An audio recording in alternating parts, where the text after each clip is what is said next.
Hi, I'm Mark Harling with Bean Trailer, and the people sitting next to me should be familiar to you. This is Tommy and Roman from TFL fame. Super excited to be interviewing you for the best and most unwatched podcast on YouTube. I know. I was looking at your podcast, Mark. You got like 7,000 views on your last one. That's pretty darn good. Yeah, is that Yeah, good? Okay, all I right, was all right. impressed. That Yeah, was respectable. Okay, yeah. good. All right, you heard it here from Roman that our podcast has got a respectable number of viewers, so I'll stop saying that. All right, so we were talking a little bit about it, Roman, before, but what'd you do before TFL? Oh gosh, I was a TV reporter. I started out as a broadcast journalist in a little town in Illinois, Rockford, Illinois, and when I went to college, I was going to go to law school, and then I got accepted, and I went and checked out the classes, and everybody was very bored, and Yeah. in Moss versus Sterling, what was the precedent? And I was like, oh, I can't do this. And so when I got the shot to go to graduate school for broadcast journalism, I took it, and it's kind of been my thing ever since. Cool. Did you cover any tornadoes like the one we're about to be in right now? I did. Uh, I did. I covered a lot of tornadoes. There was no sand, unfortunately, but there yeah, was a lot of wind. yeah. So did you do that thing where it's like, yeah, this is a Category 4 tornado, and back to you, Susie, who's got a story about a cute puppy? No, I mean tornadoes were kind of show and tell, right? Because people Yeah, want to see the destruction. yeah. And so it's kind of this bittersweet story where you're like, oh my God, look at the destruction. And, luckily nobody died. But yeah, it was, I did fires, I did tornadoes, I did all the usual stuff. And I got to do some pretty fun things. Like I was in Rockford. I'll give you a fun story. I was in Rockford, and the Concorde was not able to fly into O'Hare in Chicago because it was too loud. So they were kind of playing with the idea of flying from London to Rockford, which has an Mm, international airport, believe it or wow.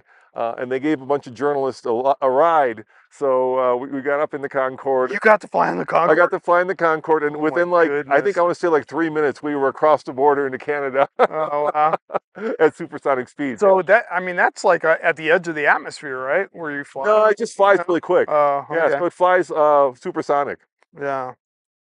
Okay. So tell me about a little bit about TFL, like the genesis of TFL. Like, how'd you get into doing that? I mean, I've been following you forever. I mean, back when actual four-door cars were cool. That's when I think I started following you. But yeah, So I had a triathlon blog. I used to do a lot of triathlons, and I could get there you go. I could get all like the gear I wanted, so I can get the bikes and I can get all the clothes. And one day my wife, who is an accountant by profession, comes to me and he says, "Why don't you take that bike and pay the mortgage?" And I went, "Whoa, good point, honey." so I, so I decided I'd rather be like a tiny fish in a big pond than like a medium-sized fish in a small pond. And I knew how to film, I knew how to edit, and I started a car blog. And the way that it works is if you have an audience, each major city, unfortunately not Salt Lake, has a set of manufacturers that create a pool of cars for yeah, automotive journalists, and they right. bring you a car that's clean and full of gas, and then you review it, and they bring you another one. And so I got started writing about cars that way. And in fact, I had a Lexus, and at that time Tommy was 13, and we were driving down this highway, and it had one of the early adaptive cruise control systems, And so I Yeah. was wondering if it would come to a stop if the car in front of us came to a stop. So I go, Tommy, take that little folding camera and roll on me. And I knew how to present. And I'm like, let's see if it does it. And so it did. And then I put the video up on YouTube, and it just blew up because back then, this was 2009, there was nobody doing car reviews. There was Saab Kyle, there was Motor Trend, there was The Yeah. Drive. And I'm like, hey, I know how to do this. I know how to edit. So So he you, actually shot our very so first video. Tommy, you were the OG cameraman Was, yeah. Was on definitely. that first video. That's really cool. Yeah, I was in middle school, Mark. A lot of the commenters will say I'm still in middle school, but I'm in middle school. Yeah. So how's high school going for it? Almost sophomore year. That's awesome. From the outside looking in, your channel seems like a huge success. I think combined you have over 4 million followers, don't you? Thank you. Yeah, Yeah. really grateful for the for the people that tune in, it's been a fun ride. Yeah. Yeah. I would imagine that your goals were much more humble when you first started it. Yeah, I mean, I think our goals for the first 3 years were to make more than $10 a month. It's really difficult to build a following that's big enough to actually make a living on YouTube. Hmm. So I think our first goal was just to make it so that you could earn a salary that was more than like No, working. That wasn't your first no, no, no. So a long time ago, I moved to Prague because that's where I was born actually, and I started a company in Prague, and I was kind of the right person at the right time. So I spoke Czech because that was my first language, and then it went from communist to capitalist, and what I did was start kind of a real estate company. So I helped Mm. foreigners move to Prague and find housing. And the company did really well. I ended up selling it and doing really well. And I got this kind of idea that it was because I was smart and I was, clever. But as I got older, I realized The that, kiss of death. yeah, that it wasn't about me. It was just I was kind of the right person at the right time. You know what Right. I mean? Yeah. By the way, I've been through that phase. Yeah, yeah, exactly. You kind of get full of yourself. Yeah. You're like, hey, And then karma like paints a bullseye on your back. yeah. And then I started a real online real estate company in Colorado, and then of course in 2008 everything crashed. Right. We had realtors were our clients, so we went from overnight from having 3 million realtors in this country to having 1.5, and so half of our Yeah. customers just went poof. And by the second time that it happened, where I was kind of the right person at the right place, I was like, you know what, this is not me. So I need to really take advantage of this. So from the beginning, I kind of understood that the internet was kind of like, back in the day when people came out here and did some exploring for gold or uranium, right? So I Yeah. wanted to claim my stake because I knew it would get Yeah. harder and tougher. And so from the get-go, that's why we have 8 YouTube channels. It was about, getting the biggest stake possible so that when other competitors come in, we're there and we're established. Yeah. And that's really what happened. I mean, today, if you wanted to start a car channel, no barrier to entry, but boy, it'd be hard. Oh yeah. Yeah. That's true. Yeah, I can see that. One of the favorite things about your channel is I love watching Andre's face because I know at some point he's gonna get anxious about something, Yeah. right? Like if he hits like the slight, he would have lost his mind, I think, today with what we have behind us here. But just the slightest scrape is, and he'll just go, ooh, And ah, my favorite Andre story is we did this video in your neck of the woods actually with this company that was taking ex-military Humvees and titling them for the road. Plan B. Like oh, yeah. supply, yeah, and they wanted to I show. think I'm familiar with him. Yeah, The yeah, capacity. So they went out into the desert and they found this beautiful flat spot where there had been a huge hole dug that was filled with water.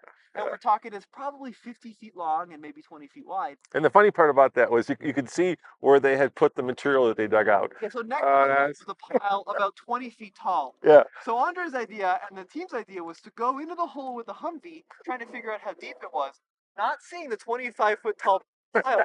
So he drives the Humvee in, it sinks immediately, and then the water's filling up like a goldfish, and Andre is just panicked.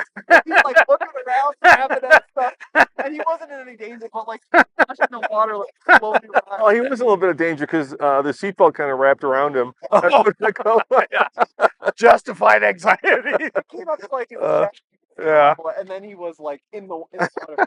So that was one of my. The funny part was like, And then we tried it again, and the same thing happened. yeah, the funny part was like, Andre, you saw the big pile of dirt. How deep did you think the hole was going to be, right?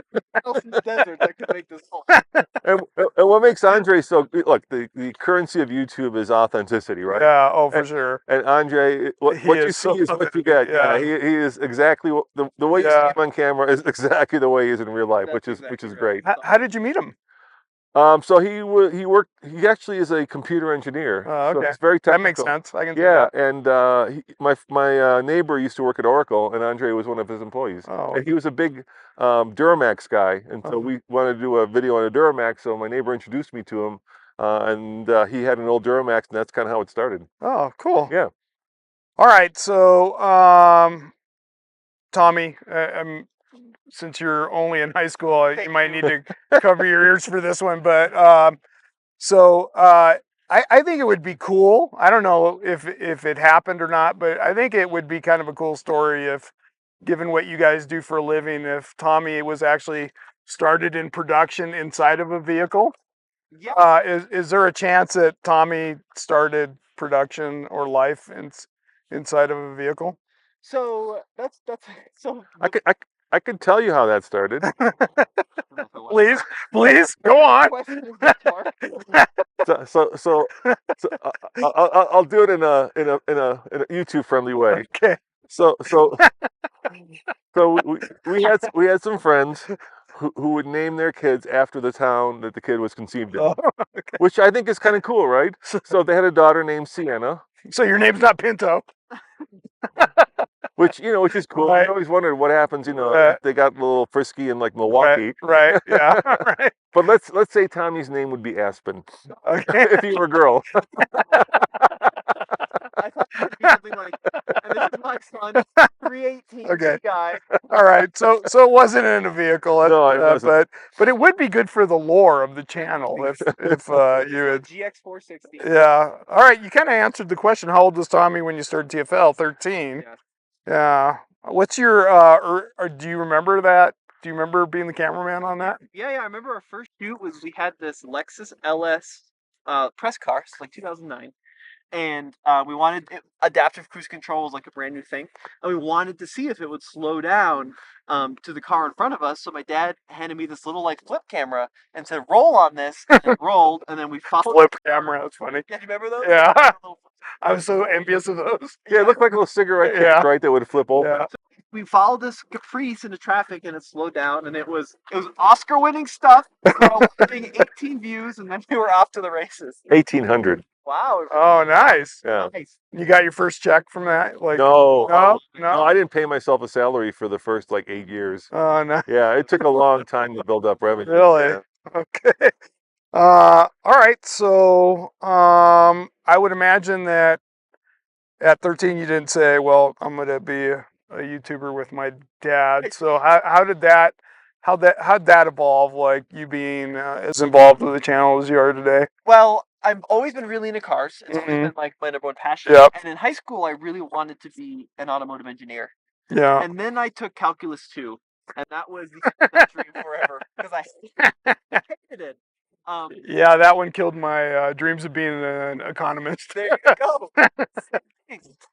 So I was doing this YouTube thing with my dad, and like it was starting to gain a little bit of momentum. And eventually, I came to realize like we are in the best possible space in the automotive industry to interact with Yeah. cars. Like I have a lot Right. of friends that are engineers, and they spend their first few years designing the bolt that holds the windshield wiper on, and then eventually they might upgrade to like mirrors, right? And if Yeah. they're lucky, they'll get a headlight.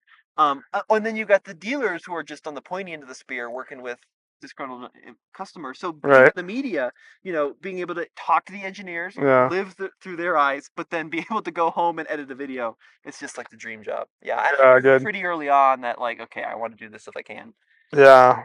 But that also means that you're working a family business. It does. So what would have been the challenges of Oh, have you listened to our podcast? Zoom in. Zoom in. Don't listen to our Podcast, yeah. We like to bicker. watching different views on pretty much everything. Yeah. There's nothing that we agree on. Yeah. But we at the end of the day, once we're done bickering and the podcast ends, we always make up and we still like each other. I hope. But it has its challenges for sure. Yeah. The hardest thing is like we're different generations, right? Yeah. And so he has a different sense of what we could put on air than I have.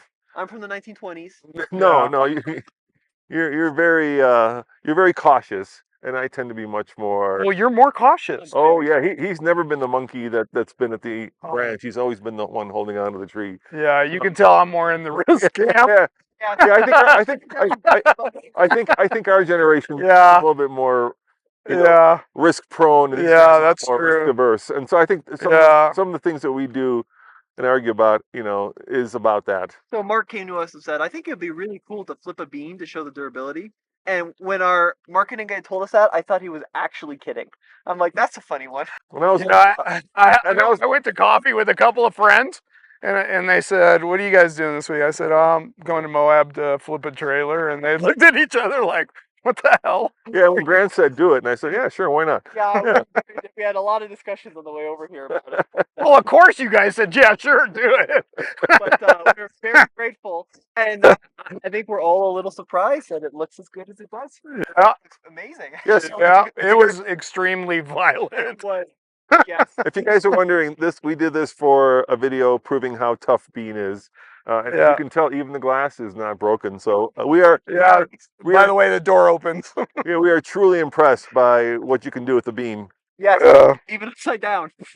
Okay, here's a question. I've like you guys, I've always loved cars, and the thing that's kind of saddened me is the demise of sports oriented passenger cars. You know, like like I went through a BMW phase It's where I had sedans, like a sporty sedans. yeah Yeah. 535i, and then you know, I'll show you a picture of one that was probably my favorite car later on that was a sports sedan. Like what do you think the future of do you think, are they coming back in the United States, or is it Yeah, like like 5 years ago, people thought the manual was dead, and now manual cars carry a premium. And it yeah, takes a long time for manufacturers to plan their products. And so I think we're just at the cusp of seeing more manuals actually being sold. Right now, I think there's mhm, only like what, a dozen cars that you can buy that are manual. But I think especially in the high end market, like, Ferrari is now bringing back a manual. Porsche's always had a manual, and I think that's going to trickle down to the rest of the car industry. Now, sporty sedans, I don't know, man. People just want SUVs and crossovers. That is, yeah, especially in America. And in some ways, like, we follow the world. Like I remember when I came to America from Europe, and my parents were, used to having interesting coffees, right? yeah, Cappuccinos and lattes. And here you'd be like, you can have the decaf or you oh can yeah, have the right, non-decaf. And then eventually all that came here. I think we did the same thing with like crossover and SUVs, right? In Europe, everybody had sedans, and we're like, here's a crossover. And they were like, what's so good about that? And then they like got in it, and they sat up high, and they felt like they could throw all their crud in it. mm, And so I don't know if we'll come back to sedans. That one I'm worried about. I agree. Yeah, especially now. There's just nothing really sporty in the sedan world anymore. The weird one, which has made a kind of a return. Do you remember in the 80s there was a car called the AMC Eagle? yeah, And they had yeah, a version of it which was a coupe and a sedan. right. It's still lifted. So Toyota has a car called the Crown, and it's the same thing. It's this idea of like Is that the 4-wheel drive one? it's all-wheel drive, Yeah, and it yeah, looks like a sedan, but it's got like 7 inches of yeah, ground clearance. Yeah, but that's because it's for old people. yeah. Yes, it is for old people. So the sedan is still That's why I around. like it. You know what's having a rebirth? The wagon. I just drove the M5 Oh, I hope you're right, man. Touring. I Oh, love that car. Kinda cute. yeah, 125,000. Ain't cheap, but 700 over 700 horsepower, plug-in hybrid. You can go all electric. It's actually really cool. And of course, people bemoan the fact because they think of the M5 as being, the ultimate luxury sports sedan. And now, of course, it's gotten heavy and big, but it's still pretty darn cool. yeah, Yeah. yeah. I mean, BMW lost me for a while because they Well, that like they beaver made teeth. these You lost the big. beaver teeth. They just made these cars that were not sporty, you know. And I always liked how the rear wheel drive sportiness version of them. So all right, all right. Here's kind of an interesting question given today's market and political dynamic. What do you think is the like if you had to look in a crystal ball and say what's the global car market like in the next year, what would you like? Where would you put your money, or like what do you think is going to happen in the next year? And the Of course, Yeah, go for it. I'm gonna say it in one word, and it's gonna be devastated. I think it's gonna be yeah, a really, if the situation stays where it's at with the tariffs, even homegrown cars are gonna become so unobtainably expensive that yeah, I mean, it's just like every car, even the most quote unquote American-made cars, are globalized products, and the profit margins just aren't in it for most of these companies. So that's gonna end up in the consumer, and I think we're also gonna see some consolidation in the brands. I mean, I yeah, wouldn't be surprised if Stellantis is broken up and sold and yeah, ended up in different areas. How about Yeah. you, Dan? Well, look, we spent what 60 years globalizing the supply chain. Really, it first started like in the 60s, and now we've got this edict to bring it all back into America. And because of the fact that there's so many components, even in your trailer, right? right, Yeah. It's almost impossible. You can't just pick up a company and factory and move it from wherever. It's Yeah. like in the middle of Michigan or Georgia. It takes, I mean, car companies work on a 10-year scale. And so the thing that the administration is asking for is actually in a large way undoable. And at the end of the day, this consumer is going to pay for it. Tariffs are taxes, so we're going to pay more Yeah. money. And Yeah. worse from a car lover's point of view, the brands that are going to get the most affected are the ones that are already struggling, like Aston Martin, right? Yeah. Like those, they don't have the deep pockets. That company is, I mean, Aston Martin has spent most of its, most British car companies spent most of their time being bankrupt or close Yeah. to it, and so we're gonna lose choice. Yeah. Yeah, and then if the goal is to like keep the Chinese out of here, I get that, but let's say Stellantis, which owns Chrysler, which has one car, is in trouble. Why wouldn't BYD come and just buy Chrysler and then start Right. building BYDs and branding them as Chryslers? Yeah. Yeah. So it's going to be we're living through. So you see consolidation. Yeah. I see consolidation. I see a shrink. I mean, already Land Rover has said that they're going to temporarily suspend cars. Yeah. Mitsubishi and Audi. But here's the thing: Yeah. if this podcast goes up in 1 hour, it might change. You know? Yeah, that's true. It might Yeah, change. Now, it could be old news. Tariffs are old news. exactly right. Okay, But so they're saying like, we sell like 16 million cars a year. They're saying it's going to be 14 next year. oh my gosh, that's Yeah. crazy. Yeah, and the people who are going to really I don't know how you survive as a businessman. I don't know how you would survive that, right? Like Yeah, that's crazy. crazy. Okay, so one of the things that Roman, I think you and I have picked the right time to podcast. yeah, especially with I know. like I was looking at how much sand I I know. had. We're going to be salmon by the time this is over. My skin is gonna look so beautiful. Our poor videographer can't even Yeah, camera. he's not even. Hey, can you look in our direction? The camera's covered in sand. Yeah, there's probably sand all over the Like place. you're saying. Yeah, I think you and I picked the right era to age in because Oh God, yeah. what's You're so never right. what's never going to happen to you and I is Tommy's never going to come to you and say I need your keys, right? You can't drive anymore. You're going to be like, oh, watch me. You're going to pull your phone out and you're going to That's order. exactly You're going to order some autonomous car that's going to come. I hate autonomous. I've come to the conclusion that I hate autonomous cars, and simply because I love driving. Yeah, Driving to me is my church. It's my therapy, and interesting. the idea of getting into a car that drives itself is just like the idea of making toast, right? Yeah, You do it because you have to, but there's no enjoyment. yeah, And yeah. How How about when Tommy comes and asks you for your keys because you're too It's a tough conversation. because you're too old to drive yes, and this you're is a and you're dangerous. Exactly. Like a fake steering wheel. Yeah, that's marketable. There you go. He's gonna be like Dad. Like I playing something like Yeah. you're gonna get like a fake Hellcat sound. That's awesome. Who's the better off-road driver? I have an opinion on this. Tommy. Yeah, I would Yeah. say you're okay.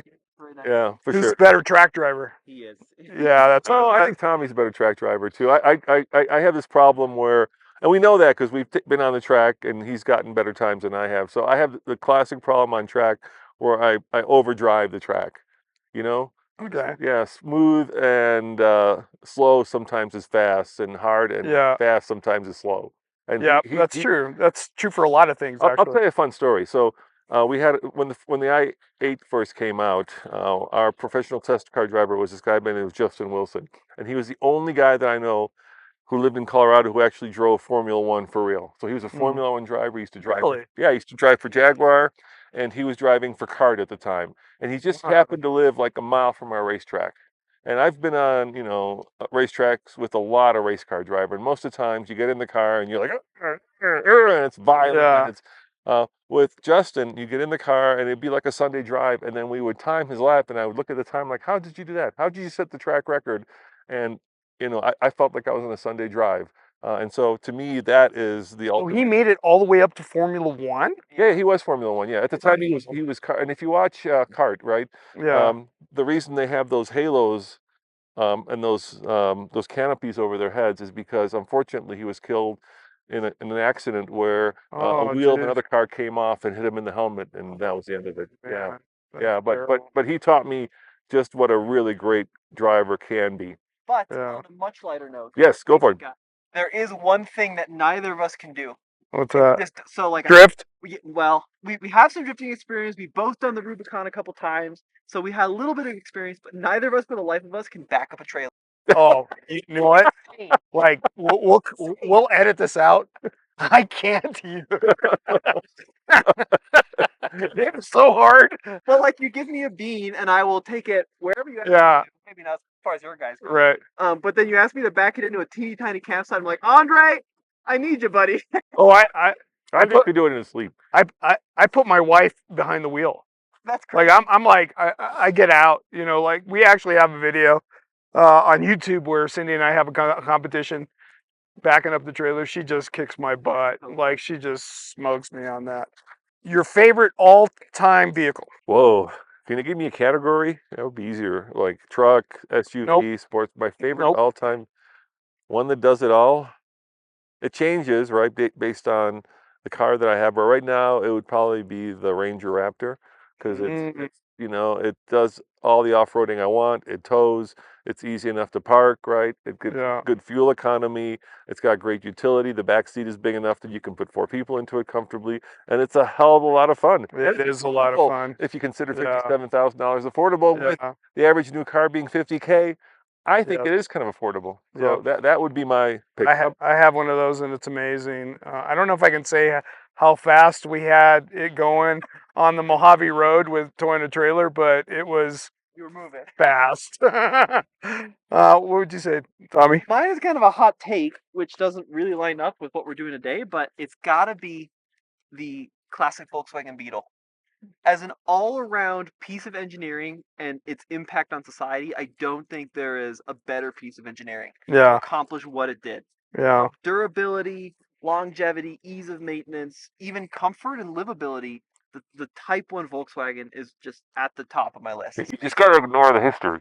You gotta ignore the Yeah. It's not Yeah. The early history It's not good. It's problematic. and 50.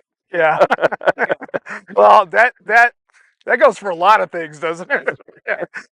You're right. Relationship. Like if you start thinking about BMW and My first Mitsubishi, yeah, you had to have just one vehicle for the rest of your life. What would it be? And it can be a future vehicle. It can be Okay. something. It doesn't have to be something that's in production right now. Something that's in the queue. So I think do you want me to go first? Yeah, I'm thinking about it. Go for it. For me, living where we live, and doing the kind of things that we love, which is off-roading and going off-road, and that's the same thing. Go driving in the snow and going on road trips. The best vehicle that I think I would ever want, the only one, this is a hot take, it's a Land Rover LR3. 2006 to 2009 are the most reliable era of Land Rover, and the LR3 is the best chameleon of any car I've ever driven. It works Really? at a fancy hotel. People still think it looks cool. It Yeah. works off-road. It's got the softest suspension in the world. I've had a couple of them, and like they just don't break. They get holes Wow. and stuff. I thought you were going to say it was a diesel Mercedes. It is not. That's also a good one. Yeah. But as a whole, the Land Rover LR3 06 through 09 is my top. I'll go with that CA Corvette we have. Okay. A Corvette. Yeah, why not? I would not have guessed that. Yeah, a Chevy 350. Come on. Yeah. Yeah, easy to repair. Here's a question Yeah. for you. We were debating this, all right? Bug Yeah. out vehicles, right? Bug Yeah. out vehicles. Yeah. Would you rather have an electric, diesel, or gas? And think Um, about it before you answer, because if you watch the shows, right, where they're walking around and they're looking for gas, you know what happens to gas, right, after a few Yeah, years? it spoils. Yeah. Yeah.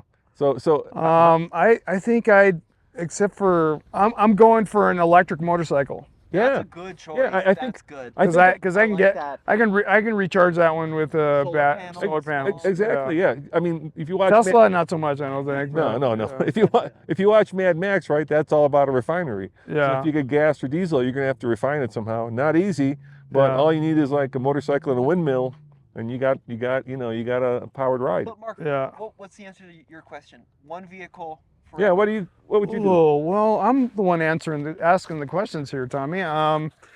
Oh, geez, that would be hard. My Bronco. There you go. There you go. Good Yeah, choice. nice. Yeah. Because Does it all. we've had a couple Wranglers in our history, and I love it. I love just I don't like cars that are over refined. Okay. And I do like, but the Wrangler was just a little rough for me, Sure. right? And the Bronco kind of takes enough of the edge off of it that it just, the best way to describe it is that vehicle makes me smile. I like that. It's really good. Really good. Yeah. Yeah, that's the same metric I would use. Yeah. Who on the TFL team owns the most Ray-Ban sunglasses? You do. I own two. So many. Yeah.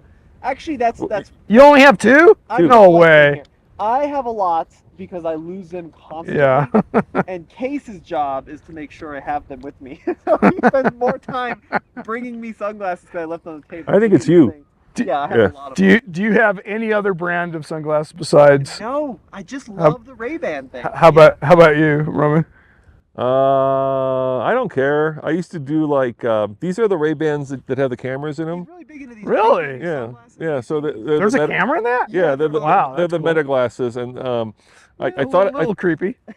well, they light up when you're recording, Oh, so okay. it gives you fair warning. All right. And they shoot vertically, so I thought they would be great for doing like POV driving videos. Yeah. But the problem is I've got a tall torso, so right now if I want to use them, I kind of drive like that. You just Which, see a yeah. lot of sun visor. you see a lot of sun visor. Yeah, So Wow. my wife got them for me for Christmas, and so I actually had like transition prescription glasses. I just use them as regular glasses now. Cool. Yeah. Good question though. But I do Well, have this so like good. Superman complex where if somebody tries Yeah. to hold me up, I figure I'll cuttingly turn them on the recorder and capture the crime. Yeah. And then somebody Yeah, can, I don't know if Colorado is a right to record state like Utah is, but like yeah, you can. Yeah. yeah, you can just like Yeah. just almost like. But like I say, I wouldn't have them if they didn't light up. I Yeah. don't want to be like, Yeah. I don't want to be, Yeah. yeah, I don't want to Yeah. be weird. All right. Do you think obviously a lot of people that buy our trailers overland with them, and do you think it's a phase? Do you think it's like one of those things where you say, hey, you remember in between 2015 and 2030 how everybody was overlanding? Do you think it's a phase? You know what I think is, especially where you're positioned, there's something inherent about Americans and this concept of westward expansion. Go west. Yeah. You know, like it's like built into our DNA. Yeah. And it's only been really in like the last 10, 15 years that we've seen major manufacturers grasp onto this and folks like you take advantage of that mentality. And so I kind of think that like the on-road RV thing is gonna die out. I really do. Like that old school, you buy like a Class B on a Porta Econoline. Yeah. I just don't see a future because my generation just Yeah. hates it. Yeah. I think it's stifling. They don't want to be in campgrounds. Yeah. But that concept of like, wow, I want to go into the mountains and see what the West is like and see what the great outdoors is like, that will always be there. Yeah. And with Instagram and social media, it's just getting bigger and bigger and bigger. Yeah. It's being promoted. So Yeah. I just don't see it going anywhere. I mean, that's a better question for you. You know, you lived through the COVID when everybody wanted to get the hell away from everybody else. Yeah, did you see like Yeah, did you see an people increase? still want now? Oh no! Oh, it's way down from that Yeah. that era. But 4Runner? yeah, 4Runner. Okay. And they were putting big tires on it, and they all had a roof rack, and they had a huge steel bumper on the back and the front, and gas cans. And I just kind of knew that those things had never been off pavement before. And Yes. and I think that is a phase, a little bit of a phase. I think at some point somebody's be like, I'm driving around with a rooftop tent that's taking 5 miles a gallon off of my mileage, and I've used the rooftop tent twice, so Sure. I think some of that's going to be, but I think you're right, but what we're seeing a lot of right now in our industry is there's a lot of, and we've had so much kind of overinflation in gadgets and tech, and then that has led to these crazy prices. yeah, And we're seeing a lot of our viewers kind of transition back to simplicity. Yeah. So like these $250,000, $300,000 Sprinter vans are not it right now. right, But for like sure. the small, lightweight camping setups, and in the trailer segment that might Yeah. be 10, 15, 20, 30,000, that Yeah, level is much more appealing to folks right now. Yeah. Than like the crazy expensive builds. They have a performance bucket. It's carbon fiber, and it has Yeah. a hump right on your balls. Oh. So you sit there with a lump. Like I don't know who said. Oh no! Hammer down! I'm gonna try to desand myself while you wrap this up. I like right. the Bronco now. Okay. Well, before we lose any more skin cells to this wind, we're gonna wrap it up. Thank you. Thank you. Thank you Thank so you, Mark. much. It was a It pleasure. was super fun. Really had fun. Thank you. Bye guys. Bye, guys.